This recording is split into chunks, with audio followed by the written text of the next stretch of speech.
Hi friends, welcome back to our channel. ప్రస్తుతం ప్రతి ఇంట్లో ద్విచక్ర వాహనం తప్పనిసరిగా మారింది. రోజువారీ అవసరాలకు, ఉద్యోగాలకు వెళ్ళడానికి, కాలేజీలు, షాపులు, ఇతరేతర పనులకు బయటకు వెళ్ళాలంటే బైక్ ఉండాల్సిందే.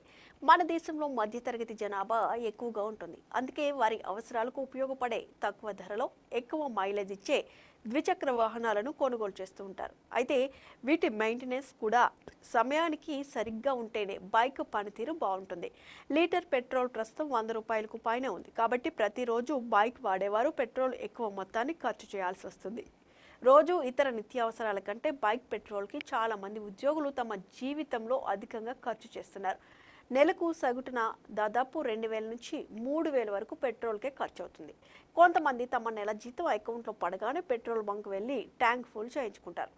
దాన్నే ఎక్కువ రోజులు వాడేలా తగిన జాగ్రత్తలు తీసుకుంటారు. ఇలాంటి వారు తమ బైక్ మైలేజ్ విషయంలో కీలక జాగ్రత్తలు తీసుకుని పెట్రోల్ తొందరగా అయిపోకుండా ముందు జాగ్రత్తగా పడతారు. అయితే కొంతమంది బైక్ నడిపేటప్పుడు తెలిసి తెలియక కొన్ని పొరపాట్లు చేస్తూ ఉంటారు. దీనివల్ల బైక్ మైలేజ్ చాలా తగ్గిపోతుంది. దీంతో తమ బండి కంపెనీ వారు చెప్పిన మైలేజ్ ఇవ్వడం లేదని వాపోతుంటారు. అయితే కొన్ని చిట్కాలు పాటించడం ద్వారా బైక్ మైలేజ్ పెంచుకోవచ్చని వరంగల్ నగరానికి చెందిన వాహన నిపుణులు సురేందర్ తెలిపారు. చాలామంది వాహనదారులు బైక్ సర్వీసింగ్ను విస్మరిస్తూ ఉంటారు.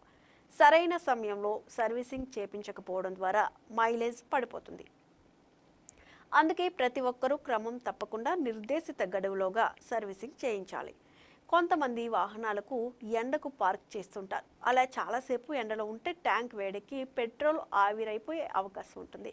వాహనాలను ఎప్పుడూ ఎండలో పార్క్ చేయొద్దు.